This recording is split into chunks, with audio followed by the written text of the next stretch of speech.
Hello friends, नमस्कार। मैं हूं उमाकांत पंड्या और आज हम बात कर रहे हैं क्लास 10 की मैथ का अध्याय 6 त्रिभुज। ये जो त्रिभुज आपका चैप्टर है वो बहुत ही सरल है और बहुत ही महत्वपूर्ण भी है। पहले हम इसको हमारी भाषा में समझेंगे, फिर हम गणित की भाषा में बात करेंगे कि ये जो त्रिभुज है उस चैप्टर में हमें क्या दे रखा है। पहले तो हम हमारी भाषा में समझ लेते हैं कि इस त्रिभुज का चैप्टर में हमें क्या दे रखा है, या ये कह दीजिए इस त्रिभुज का हम उपयोग कहां करते हैं। इस त्रिभुज का उपयोग हम यहां पर एक उपकरण या कह दीजिए एक मापक के रूप में इसका उपयोग करते हैं। यदि यहां पर त्रिभुज एक उपकरण या मापक है तो हम उससे क्या नापते हैं, यह महत्वपूर्ण बात है। तो हम इससे क्या मापते हैं उसको देख लीजिए। मान लो यहां पर मेरे पास में कोई एक रेखा है और ये एक दूसरी रेखा है। यदि मैं आपसे पूछूं क्या ये दोनों रेखाएं समानांतर हैं अथवा नहीं, तो आपका जवाब क्या होगा। यदि आप गणित जानते होंगे तो कहेंगे देखना पड़ेगा किसी इंस्ट्रूमेंट से या किसी उपकरण से कि ये दोनों समानांतर हैं अथवा नहीं। तो उसके लिए आप पहला तरीका कौन सा उपयोग करते, तो जो पहला तरीका है उसका हम कैसे उपयोग करते हैं, और दूसरा तरीका जो अभी यहां बताया जाएगा कि त्रिभुज के माध्यम से हम कैसे दो रेखाएं समानांतर हैं अथवा नहीं उसको देख सकते हैं। यही बात इस चैप्टर में सिखाई गई है। पहला जो तरीका होता है हमारे पास में सामान्य तौर पर, वो तरीका क्या होता है हमारे पास में कि यदि दो रेखा हैं इस प्रकार से, तो हम क्या करते हैं, एक रेखा को ले लेते हैं, उसके किसी एक बिंदु का हम चयन कर लेते हैं। मान लीजिए मैंने इस बिंदु का चयन कर लिया, इस पर हम एक स्ट्रेट लाइन को खींचते हैं, सीधी रेखा को। सीधी रेखा का मतलब जो 90 डिग्री के एंगल के साथ में हो, 90 डिग्री के कोण के साथ में, इस प्रकार की लाइन को हम खींचते हैं। ये तो यहां का बिंदु हो गया, और स्ट्रेट लाइन खींचने पर हमें इस रेखा पर दूसरा बिंदु मिल गया। इस बिंदु से लगा करके इस बिंदु तक के बीच की दूरी को हम स्केल की सहायता से मापते हैं कि इसके बीच की दूरी कितनी है। मान लीजिए ये दूरी अभी आपके पास में आ गई 5 सेंटीमीटर। पुनः हम इसी प्रक्रिया को दोबारा दोहराते हैं, फिर हम एक और बिंदु का चयन करते हैं। हो सकता है वो बिंदु आपके इसके बहुत करीब या समीप हो या बहुत दूर हो, इससे कोई फर्क पड़ना नहीं है। आप इस बिंदु को इस रेखा पर कहीं से भी ले सकते हैं। तो मान लो मैंने इस बिंदु को यहां पर ले लिया, इसका चयन यहां कर लिया, फिर क्या करेंगे, यही प्रक्रिया दोहराएंगे। यहां पर हम एक स्ट्रेट लाइन को खींचेंगे, ये स्ट्रेट लाइन खींच दी। स्ट्रेट लाइन का मतलब 90 डिग्री के कोण के साथ में। फिर इस बिंदु से लगा करके इस बिंदु तक की दूरी को हम क्या करेंगे, मापेंगे। यदि हमने नापा इसको और ये भी हमारे पास में आ गया 5 सेंटीमीटर, तो फिर हम कहेंगे ये वाली रेखा और ये वाली रेखा दोनों समानांतर है। ये है हमारा पहला तरीका नापने का।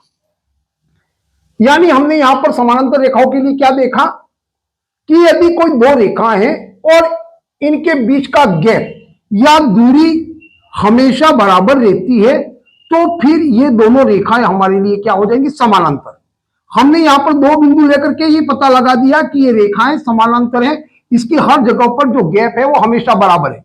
आप किसी भी जगह पर इसको देख सकते हैं, जहां भी देखेंगे आपको वहां पर 5 सेंटीमीटर का ही आपको गैप मिलेगा या दूरी मिलेगी, मापा आपने दो बिंदुओं से। तो इस प्रकार की रेखाएं जिसके बीच में हमेशा ही जो माप है वो समान दूरी रहती है या समान माप रहता है, इस प्रकार की जो रेखाएं उनको हम क्या कहते हैं, समानांतर रेखाएं। दूसरा क्या होता है, इन रेखाओं को आप चाहे दोनों तरफ से अनंत तक बढ़ा दीजिए, बहुत दूर तक, ये कभी एक दूसरे को प्रतिच्छेद नहीं करेंगी। आप कितना भी बढ़ा दो। प्रतिच्छेद का मतलब, मान लीजिए मैंने एक रेखा ये ली और यदि एक रेखा मैंने असमानांतर, ये समानांतर तो कभी नहीं मिलेंगी, मैंने मान लीजिए असमानांतर ले ली, यदि इन रेखाओं को मैं आगे बढ़ाता रहूंगा और इस रेखा को भी आगे बढ़ाता रहूंगा, तो एक समय ऐसा आएगा जब ये रेखा एक दूसरे को काटेंगी, एक दूसरे को यानी कि प्रतिच्छेद कर लेंगी, तो ये हो जाएंगी हमारे पास में असमानांतर रेखाएं। तो समानांतर रेखा को देखने का पहला तरीका कौन सा हुआ? हम 90 डिग्री का एंगल लेंगे, फिर स्ट्रेट लाइन खींच करके इसके बीच की दूरी को देखेंगे, तब हम कहेंगे कि ये दोनों रेखाएं समानांतर हैं अथवा नहीं। ये जो हो गया हमारे पास में पहला तरीका, जिससे हम देखते हैं। यदि अब हम बात करें इस चैप्टर की त्रिभुज की, तो त्रिभुज हमारे पास में एक उपकरण या मापक है जिसके माध्यम से हम ये बता देते हैं कि ये दोनों जो रेखाएं आपने खींची है वो दोनों रेखाएं आपकी समानांतर हैं अथवा नहीं। अब उसको कैसे नापते हैं त्रिभुज से, वो देखिए। इसके लिए आपको बहुत कुछ ज्यादा करने की आवश्यकता नहीं है। बहुत ही सरल तरीके से आप ये दोनों रेखाएं समानांतर हैं या नहीं इसको आप देख सकते हैं। इसके लिए आपको क्या करना है, आप इन दोनों रेखाओं में से किसी भी रेखा का एक रेखा का चयन कर लीजिए और वहां पर आपकी मर्जी से कहीं पर भी दो बिंदु लगा दीजिए।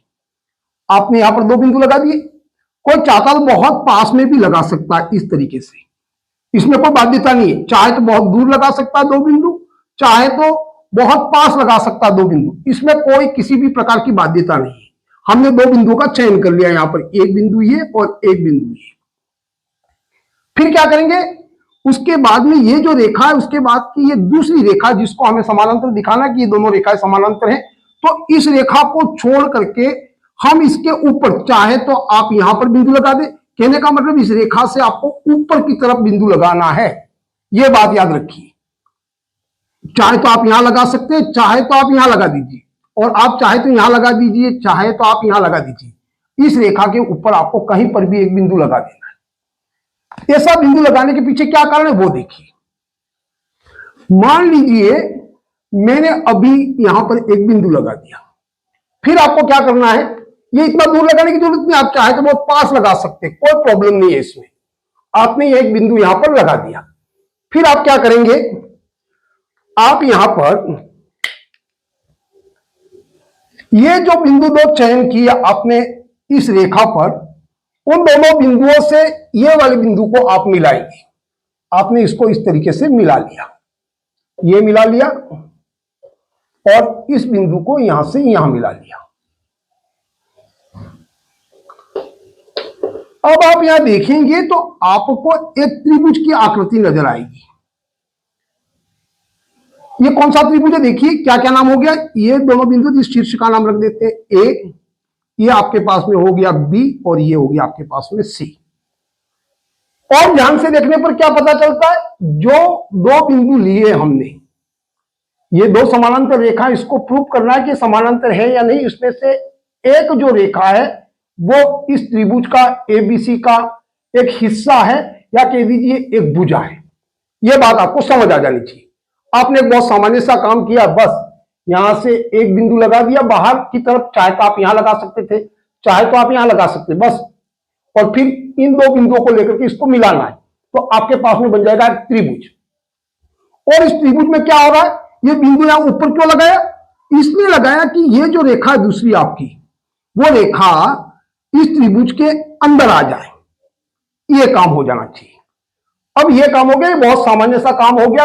ये तो हमने बहुत ज्यादा बात कर ली, पर जब आप करोगे प्रैक्टिकल तौर पे तो बहुत सरल काम हो जाएगा। आपको दो रेखाओं से बाहर आपको यहां पर एक बिंदु लगा देना है, तो ये बन जाएगा आपका त्रिभुज।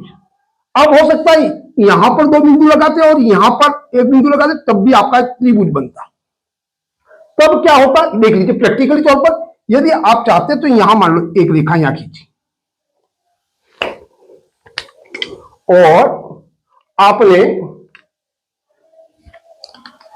एक रेखा, एक तो आपने यहां खींची और एक रेखा आपने यहां खींची, और मान लीजिए यहां पर दो बिंदु लगा देते, आपने बड़े आराम से जहां भी मर्जी वहां लगा दिया। फिर आपने क्या किया, एक बिंदु क्या कहा, इन दो पे लगाया, तो ये जो बिंदु आपकी दूसरी जो रेखा है समानांतर दिखाना है, उसके बाहर आप कहीं पर बिंदु लगा दीजिए। मान लीजिए उस व्यक्ति ने इसको यहां पर बिंदु लगा दिया। अब आपको क्या करना है, आपको करना कुछ नहीं, ये जो दो बिंदु है इससे इन दोनों बिंदुओं की, इस बिंदु से आपको इन दोनों बिंदुओं को मिला देना। ये जो एक बिंदु है उससे मिला देना है, ये आपने इससे मिला दिया। इस प्रकार से देखिए यहां पर एक त्रिभुज का निर्माण यहां पर भी हो गया, और ये जो रेखा थी वो इस त्रिभुज के बीच में भी आ गई। बस आपको ध्यान रखना है, बिंदु बार इसलिए ले रहे हैं कि ये दो दूसरी रेखा है आपकी समानांतर, वो इसके बीच में आ जाए। अब इनका नाम रख दे, मान लो यहां पर पी क्यू आर, ये पी क्यू आर हो गया आपके पास में। देखिए पी क्यू जो आर त्रिभुज है, इसमें पी क्यू जो भुजा है वो एक समानांतर जो रेखा दिखानी है उसका एक हिस्सा है, और इसी पर हमको काम करना है। अभी ये थोड़ा सा उल्टा आपको थोड़ा समझ में कम आए तो मैं यहां जो सीधा बना रखा है उसी पर बात करेंगे, जिससे आपको बहुत बेहतर तरीके से समझ में आ जाए कि हम यहां पर क्या कर रहे हैं। अब देखिए ये ऊपर वाला, इसको देख लेते, ये वाला हो गया, आपको समझ में आ गया होगा कि दो रेखाएं जो आपको समानांतर दिखानी है, उसकी एक रेखा पर आपको दो बिंदु रखने और इसके बाहर आपको एक बिंदु रखना है, फिर इस तरीके से मिला देना है, तो यहां बन जाएगा त्रिभुज। ये वही त्रिभुज है जो इस चैप्टर का नाम दे रखा त्रिभुज। ये इसी प्रकार के त्रिभुज का निर्माण है, और ये जो चित्र बना रखे वो भी इसी का एक हिस्सा है। अब आपने देख लिया, हाँ ये खींच लिया, फिर आप क्या करेंगे, कोई बड़ा त्रिभुज भी बना सकता था, कोई छोटा भी बना सकता था, कोई समकोण त्रिभुज बना देता, कोई समद्विबाहु बना देता, या कोई समबाहु बना देता। इसमें किसी भी प्रकार की कोई बाध्यता नहीं है, आप जैसा चाहें वैसा त्रिभुज बना सकते हैं। फिर आपने इन दोनों रेखाओं पर इस प्रकार से एक त्रिभुज का निर्माण कर दिया। त्रिभुज का निर्माण कैसे करना वो समझ में आ गया होगा। कोई भी दो बिंदु लेंगे और इस रेखा के बाहर एक बिंदु रख करके इस प्रकार से हम त्रिभुज का निर्माण कर देंगे। अब देखिए, अब क्या करना है कि ये दोनों रेखाएं समानांतर हैं अथवा नहीं, उसको हमें देखना है। तो इसके लिए हम क्या करेंगे वो देखिए। अब हम कुछ समय के लिए मान लेते हैं कि हमने ए से बी तक हमने इस रेखा को मापा। ये कितना था हमें पता नहीं, पर जब हमने इस स्केल से माप लिया तो हमें पता चला कि ये पूरी ए बी जो रेखा है वो कितनी आ गई, 36 सेंटीमीटर। तो आप यहां नोट करेंगे, ए बी रेखा आपके पास में आई 36 सेंटीमीटर। फिर आपने यहां से इस बिंदु तक एक रेखा आपने एसी भी खींची, इसको नापा यहां से यहां तक, हमें पता नहीं है कितनी है। फिर नाप लेने पर हमें पता चला कि यह आ गई आपके पास में 24 सेंटीमीटर। हो सकता है ये दशमलव में 24.5 आती, 36.5 आती, 38.5 आती, पर अभी हमारे पास में कुछ रेखा इस प्रकार से आ गई, ऐसा आपको मान लेना है। ये आ गई अभी हमारे पास में 24 सेंटीमीटर। ये पहला काम कर लिया कि इस दोनों रेखाओं का माप देख लिया। अब फिर क्या करना है आपको कि जो आपकी एक रेखा जो समानांतर रेखाएं दिखानी है उसमें से एक रेखा त्रिभुज का हिस्सा होगी, दूसरी जो रेखा है वो क्या कर रही है उसको देखना महत्वपूर्ण है। और ये रेखा आपकी बहुत महत्वपूर्ण है, यही आपको पूरे सवालों को सही ढंग से दिखाती है कि सवाल कैसे बनते हैं और जवाब कैसे देना है, वो दिखाती है आपके बीच वाली ये रेखा। तो अभी मान लीजिए यहां देखिए, या इसका नाम रख देते डी और इसका नाम रख देते ई। यदि इसका नाम डीई है तो आप देखिए डीई रेखा क्या कर रही है। आपने जो दो रेखाएं खींची, कौन सी रेखा खींची थी, ए बी और ए सी, इसका नाप ले लिया 36 और 24 उसको। अब ये जो डीई रेखा आपने खींची वो क्या कर रही है, तो आप देख सकते हो ए बी जो रेखा है आपकी उसको दो भागों में बांट रही है। 36 को अब ये दो भागों में बांट रही है। कौन से दो भागों में बांट रही है, यहां से देखिए एडी बटा डीबी, या फिर बीडी लिख दीजिए चाहे डीबी लिख दीजिए, डीबी लिख देते, ये हो गया। और एसी रेखा को ये वाला जो बिंदु जहां प्रतिच्छेद कर रहा है ई, वो एसी रेखा को कैसे बांट रहा है, ए ई बटा ईसी में। ये दो तरफ से बढ़ गया, आपने देख लिया। बस इतना सा काम, इसको पूरा माप लिया, इसको भी पूरी रेखा को नाप लिया। फिर आपने देखा कि बीच वाली रेखा है वो इन दोनों भुजाओं को दो भागों में बांट रही है। अब आपको क्या करना है, आपने देखा पूरा तो 36 आ रहा है, पर फिर आपको देखना है ये भुजा जो ए बी 36 है, इसमें से ए से बी तक का कितना नाप है। तो मान लीजिए यहां तक का माप आपका आ गया 9 सेंटीमीटर। उस व्यक्ति ने कहा ए से डी तक का माप 9 सेंटीमीटर है। फिर बीबी कितना हो जाएगा, क्योंकि पूरी ए बी रेखा 36 से तो ए डी तक 9 हो गया। तो फिर आपको यहां माप लिखना है कि यहां कितना हुआ डीबी का। तो 36 में से आप 9 घटा देंगे तो कितना बचा, 27। आपको ये नोट करना है। अब आपका जो 36 था दो भागों में बढ़ के आ गया, एक तो 9 सेंटीमीटर के रूप में और एक 27 सेंटीमीटर के रूप में, ये काम कर लिया। अब यहां से ए से ई तक के नाप को देखा आपने, पूछा ए से ई तक का माप कितना है, उसने कहा 6 सेंटीमीटर आ रहा है। यदि ए से ई तक 6 सेंटीमीटर है तो बताइए ई से सी तक का माप कितना है, क्योंकि 24 में से 6 चला गया तो अब बचा कितना, ये हो गया आपके पास में 18। अब आपको बस ये जो दो पार्टों में ये 36 के दो भाग हुए और 24 के 2 भाग हुए, उसको इसी प्रकार से लिखना है। इसको हम यहां लिख देते हैं। कितना आ गया भाई 9, तो यहां लिखेंगे 9, और डी भी कितना आ गया 27, तो यहां लिखेंगे 27। यहां कितना आ गया 6 और यहां कितना आ गया 18। तो फिर हम देखेंगे इसको काट करके कि कट रहा है या नहीं कट रहा है। इसको काट लिया, 9 एकम 9, 9 तेरिया 27, यह आ गया 1/3, 6 एकम 6, 6 तेरी 18।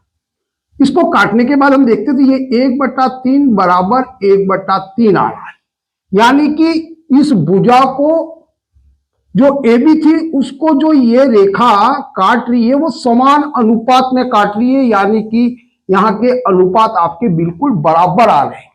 यदि ये अनुपात बराबर आ गए, ये रेखा ने जो काटा, इस पूरी भुजा जो आपने बनाई, उस भुजा को ये बीच वाली भुजा जिसको हमको समानांतर दिखाना है, वो यदि बराबर अनुपात में बांट रही है इन भुजाओं को, तो फिर हम कह सकते हैं AD बटा DB बराबर AE बटा EC आ गया। ये अनुपात बराबर आ गया तो फिर आप कहेंगे ये रेखा और ये रेखा आपकी समानांतर है, यानी कहेंगे DE समानांतर BC, या फिर ये ऐसा लिख सकते हैं BC समानांतर DE। इन दोनों में से आप कुछ भी लिख सकते हैं। ये यदि अनुपात बराबर आ गए, आपने ये देखना चाहा कि ये दोनों रेखा समानांतर है या नहीं, तो उसके लिए बस सामान्य सा काम करना, पूरी रेखा को पहले माप लेना, फिर 2 टुकड़ों में यदि बांटेगा तब इनके अनुपात बराबर आ गए तो फिर ये दोनों ही रेखाएं आपकी समानांतर हो जाएंगी। पूरी रेखाएं समानांतर नहीं, देख लीजिए, दोनों यदि पूरी रेखाएं लेते हैं तो इनका अनुपात देखिए, ये तो 36 है पूरी रेखा और ये 24 है, ये भुजाएं भी बराबर नहीं आ रही जब हमने मापा, तो ये भुजाएं भी बराबर नहीं, इनका अनुपात भी बराबर नहीं है। देख लीजिए, यदि यहां से देखें तो कितना आ जाएगा, 12 या 36, 12 24, ये 2 अनुपात 3 अनुपात 2 आ रहा है। इनका अनुपात का कोई मतलब नहीं, यहां अनुपात बराबर नहीं आ रहा, पर जैसे ये रेखा आई वैसे इनके अनुपातों को उसने बराबर कर दिया। जैसे ही अनुपात बराबर आ गए आपके, तो आप तुरंत ये कहेंगे कि ये वाली रेखा और ये वाली रेखा आपकी समानांतर है। ये बात आपको समझ में आ जानी चाहिए कि ये समानांतर कब होती है। अब यदि कोई व्यक्ति होता है, आपने बनाया वैसा त्रिभुज बनाना कोई अनिवार्य नहीं है, नहीं कोई बाध्यता है, किसी ने बहुत बड़ा त्रिभुज बना दिया होता, तो फिर ये भुजाओं के नाप भी आपके अलग अलग आते हैं। भले ही अलग अलग आते, पर यदि ये रेखाएं समानांतर होती तो फिर क्या होता, यहां 1/3 और 1/3 की जगह आपका कोई और माप आता। मान लीजिए यहां पर आपका आ जाता 24/25 आ जाता, तो फिर समझ लीजिए यहां पर भी 24/25 ही आता। ये अनुपात कितना भी बड़ा त्रिभुज आपने बनाया होता तो उसके अनुपात बिल्कुल ही बराबर आते, चाहे अनुपात कुछ भी आता पर अनुपात बराबर आते। ये बात आप आपके दिमाग में नोट कर लीजिए। कोई तीसरा अगर इसको समकोण त्रिभुज के रूप में बना देता तो उसके भी अनुपात आते, पर ये अनुपात हमेशा ही बराबर आते। ये जो अनुपात में बराबर बढ़ता, अनुपात की संख्या आपकी अलग अलग हो सकती है पर वो अनुपात आपका हमेशा ही बराबर रहेगा। जब इनके अनुपात बराबर रहेंगे तब हम कहते हैं कि ये वाली भुजा और ये वाली भुजा आपकी समानांतर है। ये बहुत सामान्य सी बात है, यदि आप प्रैक्टिकल समझ गए तो फिर ये बहुत छोटी बात है और यही बात इस त्रिभुज के अंदर दे रखी है। इसके अलावा इसमें देखने वाली महत्वपूर्ण बात क्या है उसको आप नोट कर लीजिए। यह बात यदि आपको समझ में आ गई तो यह बहुत ही चैप्टर आपका सरल हो जाएगा और बड़े ही आसान तरीके से आप इसके जवाब दे पाएंगे, क्योंकि यहां से आपका कॉन्सेप्ट बिल्कुल क्लियर हो जाएगा। अब देखिए, आपको देखना किससे, आपके सवालों के जवाब कैसे देने, ये आपके ये बने हुए वो कैसे बने हुए और इसको आपको देखना कैसा, वो बहुत महत्वपूर्ण है। यहां देखिए इसको कैसे देखते हैं। अब आपके पास में जैसे यहां त्रिभुज आया, मान लीजिए ये वाला त्रिभुज आ गया, यहां लिखा है ABC और ये इस तरीके से लाइन करी हुई है। और ये हो गया आपके पास में ई, और ये हो गया आपके पास में डी। बस अब आपको यहां से देखना शुरू करना है। उसको मैंने जैसे बताया अपनी देसी भाषा में कि इसको देखना कैसे, वो महत्वपूर्ण है। आपको तुरंत पता हो जाना चाहिए कि ये वाली जो भुजा है वो दो रेखाओं के समानांतर के ऊपर आती है। तो आपने जैसे ही देखा तो फिर इसके सामने जो दो रेखाएं होंगी वो दोनों क्या हो जाएंगी, समानांतर। इसके अलावा ये रेखा को भी अभी आप बहुत ध्यान से देखोगे तब भी आपको पता चल जाएगा कि किसके समानांतर है। ये दो बिंदुओं को आपने नोट कर लिया, आपने देखा क्योंकि त्रिभुज ये कौन सा, एबीसी। तो आप पहले सीधा सा काम कर लीजिए, त्रिभुज की भुजाओं को लिख लीजिए। कौन सी भुजा होगी, ए बी। दूसरी भुजा कौन सी होगी, ए सी। और तीसरी भुजा कौन सी होगी, बी सी। यदि आपको इस प्रकार का डायग्राम दे रखा है तब आपको इसको कैसे देखना वो बहुत महत्वपूर्ण है।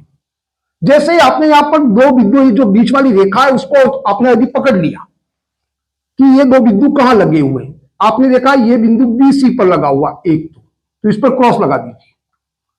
और कहां लगा हुआ डी बिंदु, आपने देखा ए बी पर, इस पर क्रॉस लगा दीजिए। क्योंकि ये दोनों रेखा इसके समानांतर नहीं पूछ सकता, क्योंकि ये वाली रेखा जहां पर ये बिंदु लगे यानी कि ये तो कुछ इस तरीके से आ रहा है, यानी कि ये दोनों तो कभी समानांतर पूछ ही नहीं जा सकती।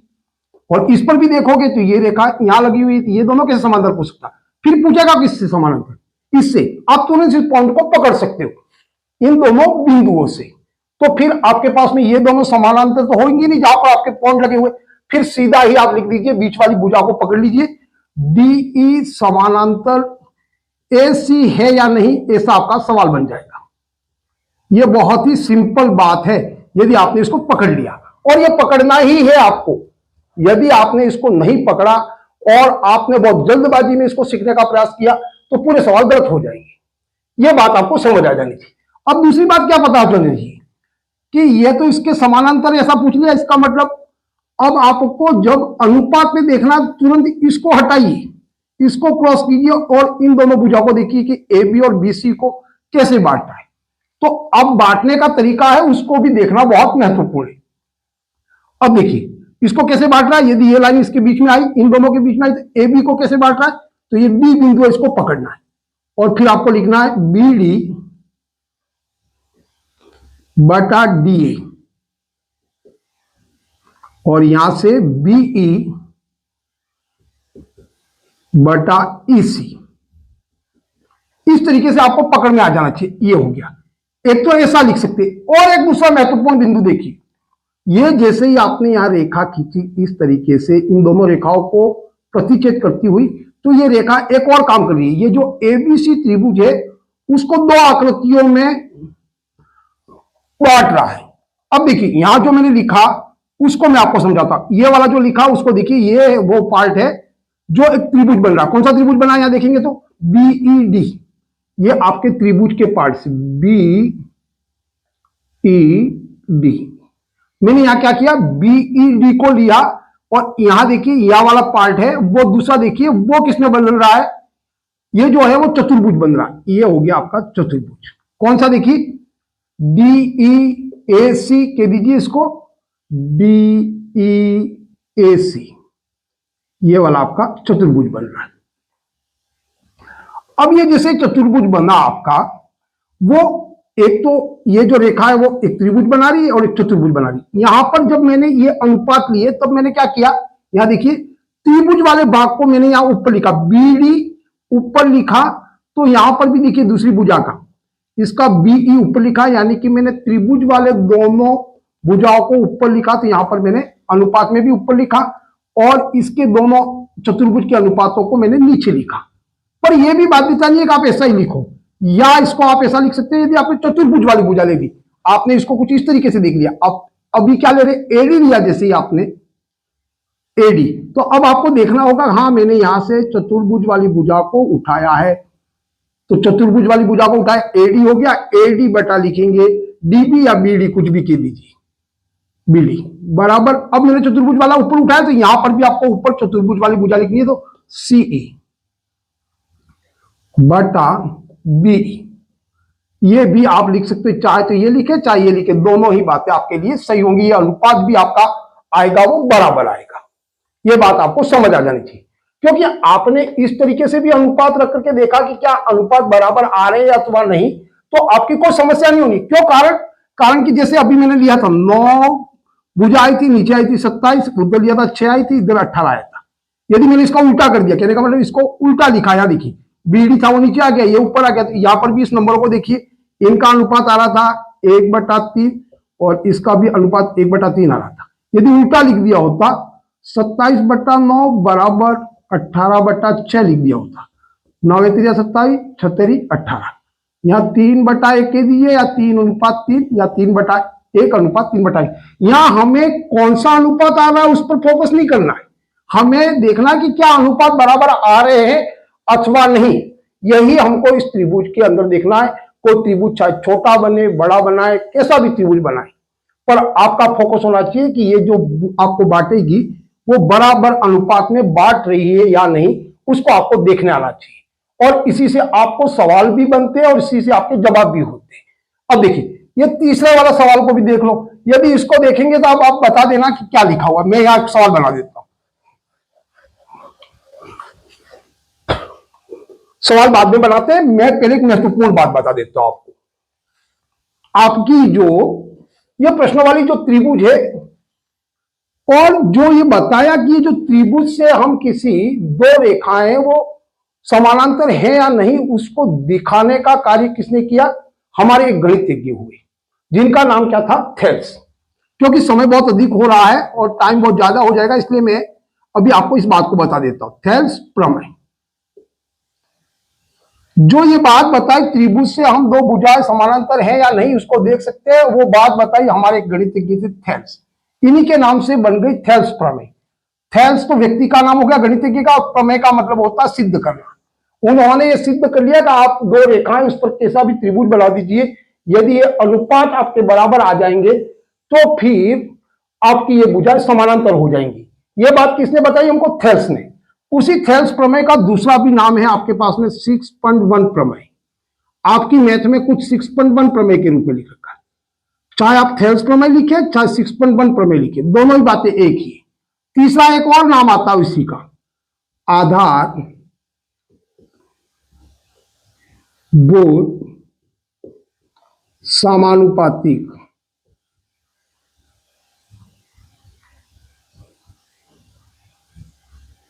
प्रमेय।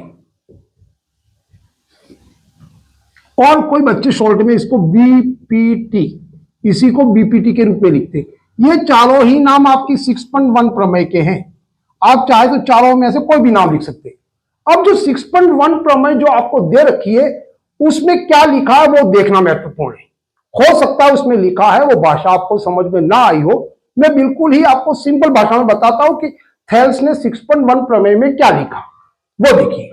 और इसी के आधार पर ये जो त्रिभुज है वो आपका चैप्टर बना है। तो थेल्स ने क्या कहा, मान लीजिए आपके पास में कोई ये त्रिभुज है, इसका नाम रख देता हूं मैं पी क्यू और आर। ये कोई त्रिभुज है, तो त्रिभुज की कितनी भुजा हो गई? 3। अब आपको पता होना चाहिए कौन कौन सी भुजा है। तो ये देखिए पी क्यू, पी आर और एक भुजा हो गई क्यू आर। ये बता रहा हूं मैं 6.1 प्रमेय में क्या लिखा उसको लेकर के, या थेल्स प्रमेय को लेकर के। तो उन्होंने क्या कहा कि यदि आपके पास में ऐसा कोई त्रिभुज है और इस त्रिभुज की किसी भी भुजा के समानांतर, चाहे आप पी क्यू के समानांतर खींच दो, पी आर के समानांतर खींच दो, या क्यू आर के समानांतर खींच दो, किसी भी एक भुजा के समानांतर आप एक लाइन खींच दीजिए। समानांतर लाइन खींचनी है। मान लीजिए मैं अभी यहां पर एक लाइन खींच देता हूं, ये खींच दी,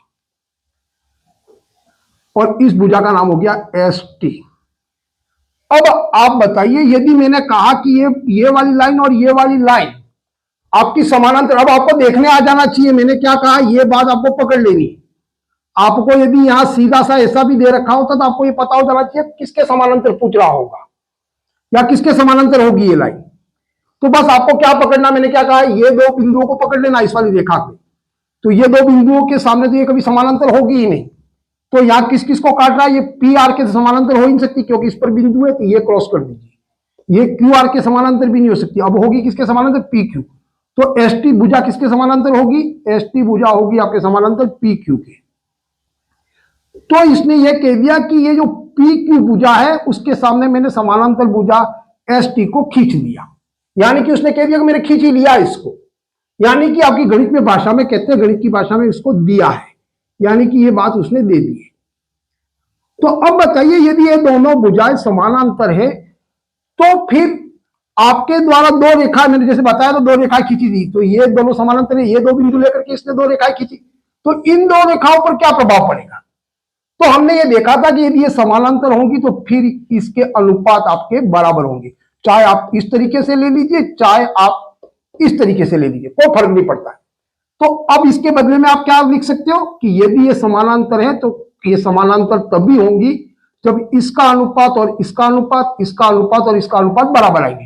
पहले इनका अनुपात लिख देते, ये देख करके त्रिभुज वाला भाग ले लेते, यहां लिख देते आर टी बटा टीपी या पीटी, कुछ भी कह सकते हो, पीटी लिख देते, क्योंकि मैंने त्रिभुज का भाग ऊपर लिया आर टी, तो यहां पर भी त्रिभुज का भाग ऊपर लेंगे आर एस बटा एस क्यू, क्या क्यू एस, साथ में क्यू मिलाना, क्यू एस भी लिख दो, एस क्यू लिख दो, चाहे क्यू एस लिख दो, कोई फर्क नहीं पड़ता। ये दोनों क्या हो जाएंगे आपके बराबर, ये अनुपात आपके बराबर हो जाएंगे। बस आपको देखने आना चाहिए भुजा यदि समानांतर ऐसा ही नहीं कि आपको बार बार सीधी लाइनें देगा, इस प्रकार टेढ़ी दी तो बस आपको सोचना है कि यहां से हमने यूं मिलाया है। अब ये हो गया, इसके अलावा भी, अभी इसके अलावा या इसके अलावा भी आप दूसरा भी लिख सकते हैं। कौन सा लिख सकते हैं? देखिए यहां पर आर टी, ये वाला लिखा त्रिभुज वाला, कोई बच्चा इसको ऐसे लिख देता, सीधा दिख रहा है यहां से, तो ये लिख देता पी टी बटा, पीटी आपने चतुर्भुज वाला भाग उठाया, पीटी बटा टी आर, या कह दीजिए आर टी बराबर, यहां पर मैंने चतुर्भुज का भाग लिया तो यहां पर भी चतुर्भुज का भाग लेंगे, क्यू एस बटा बराबर आर एस बटा आर एस। ये दोनों स्टेटमेंट आप दे सकते हैं। उन्होंने जो 6.1 प्रमेय में थेल्स ने ये बताया कि यदि ये दोनों बराबर होंगी, समानांतर होंगी, तो फिर आपके सामने जो शेष भुजाएं होंगी वो समान अनुपात में बटी हुई होंगी, तभी इसको आप कह सकोगे कि ये दोनों क्या है, समानांतर। ये नापने का पैमाना है। थेल्स ने बार बार देखा कि दो रेखाओं पर उन्होंने खींच करके त्रिभुज को देखा, और जब भी दो रेखाएं समानांतर थी उस स्थिति में उसकी दो भुजाएं जो थी वो समान अनुपात में बढ़ रही थी। यही उन्होंने प्रमेय कहा का मतलब उन्होंने सिद्ध किया। तो ये वाला दे दिया आपको समानांतर है, तो फिर इसके बदले में आप लिखोगे कि ये बट्टे में बराबर है, तो यहां आप क्या कहोगे, यहां लिखोगे आप अपने उत्तर में 6.1 प्रमेय से, इन दोनों में कोई भी लिख सकते हो, चाहे कोई व्यक्ति हो तो लिख सकता है थेल्स प्रमेय से, ये भी कोई गलत नहीं, ये लिखे चाहे ये लिखे, थेल्स प्रमेय से, कोई लिखे आधारभूत समानुपातिक प्रमेय से, तो भी कुछ नहीं, एक शब्द में छोटे शॉर्ट में लिखे बीपीटी से, तो भी कोई गलत नहीं है। ये चारों में से कोई भी बात इसके बदले में ये लिख सकता है।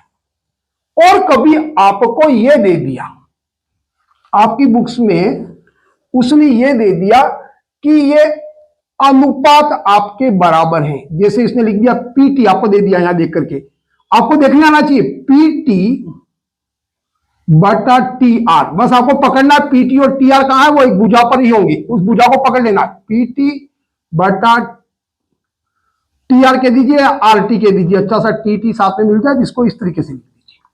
आपने कौन सी भुजा ऊपर उठाई? चतुर्भुज वाली, तो यहां पर भी आपको क्यू एस बटा आर एस, ये अभी इस सवाल के अंदर आपको दिया हुआ है, मान लो उसने दे दिया कि ये वाला बटा ये बराबर है, तो आपको यहां से ये पॉइंट को पकड़ना है, ये वाली, ये दोनों भुजाएं तो आपकी समानांतर होंगी नहीं, क्योंकि ये तो बटे में आ रही है, आपको भुजा को यहां से पकड़ना है।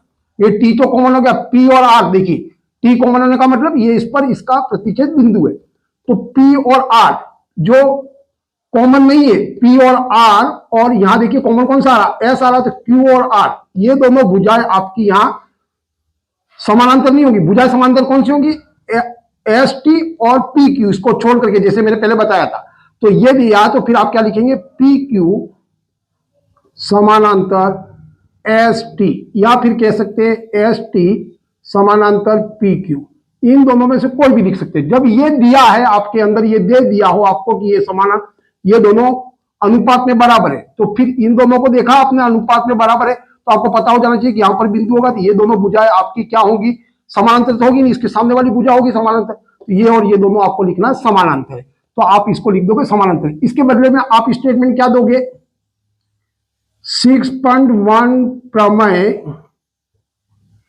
के विलोम से, उल्टा कहने का मतलब जब हमने समानांतर दिखाई, अगर समानांतर दे रखा तब ये अनुपात में ऐसा कहना है, ये समानांतर तभी होंगी जब ये अनुपात में होगा, और यदि ये अनुपात में है तो फिर हम कह सकते हैं ये समानांतर है। ये दिया तब आप ये लिखोगे, समानांतर का सिंबल है, ये बराबर नहीं है, समानांतर का सिंबल है, तो आप इस तरीके से लिखोगे, और जब आपको ये दे रखा है तब आप इसको ये लिखोगे और वहां लिखोगे 6.1 से। ये बात आपको समझ में आ जानी चाहिए, ये दोनों बातें आपको समझ में आ गई हो। 6.1 प्रमेय में मैंने क्या कहा, उस वक्त देगा ये पी क्यू समानांतर एस टी, तब आपका सिंबल क्या हो गया, आर टी बटा पी टी बराबर, यह कहां कौन सा उठाया वो ध्यान रखना, आर टी यहां से उठाया, तो फिर आप यहां आर टी यहां त्रिभुज का, तो यहां पर भी त्रिभुज का, आर एस बटे में क्यू एस, ये दिया है आपको, तब आप ये वाला लिखेंगे, यहां लिखेंगे 6.1 प्रमेय से, कहने का अनुपात लिखोगे वो 6.1 प्रमेय से आएगी, ये बात ध्यान रखनी है, और अनुपात दे रखा और समांतर लिखना तो 6.1 प्रमेय के विलोम से। ये ऐसा ही है जैसे आपको मैं एक बात कहूं, एक दूसरे का उल्टा, कैसे समझ लीजिए, मैंने कहा यहां मैं चला, मैं व्यक्ति को कहूंगा मैं चला, ऐसा कहा तो आप एक स्टेटमेंट दीजिए इसके विषय में जो बिल्कुल सत्य हो, तो वो व्यक्ति कहेगा मैं, जैसे मैंने कहा मैं चला, तो वो स्टेटमेंट क्या देगा, दूरी तय की। निश्चित बात है कि यदि व्यक्ति चला होगा तभी दूरी तय हुई, तो मैं चला तो वो व्यक्ति कहेगा दूरी तय की, और उसने मैंने कहा कि दूरी तय की, तो वो सीधा कहेगा आप चले। दूरी तय तभी हुई होगी जब आप चले होंगे, मतलब मेरी बात को समझना, मैं यदि यहां से कहूं कि मैं चला और चला ही नहीं, तो वो दूरी तय होगी नहीं, वो बात गलत हो जाएगी। मैं चला यूं कहा तो वो व्यक्ति कहेगा दूरी तय की। चलना तभी माना जाता है जब कोई व्यक्ति दूरी तय करेगा, और किसी ने कहा दूरी तय की, तो वो खड़े खड़े दूरी तय होगी नहीं, इसका मतलब वो व्यक्ति कह देगा कि तुम उस वहां पर चले हो। इस प्रकार से आपको इस पूरी प्रश्नावली को समझना है। इसके अलावा भी कुछ बातें शेष रह जाती हैं, जब हम सवाल हल करेंगे तो उसके बीच में बात करेंगे। ये प्रयास मेरा आपको कैसा लगा, आप अपने कमेंट के माध्यम से जरूर बताइए।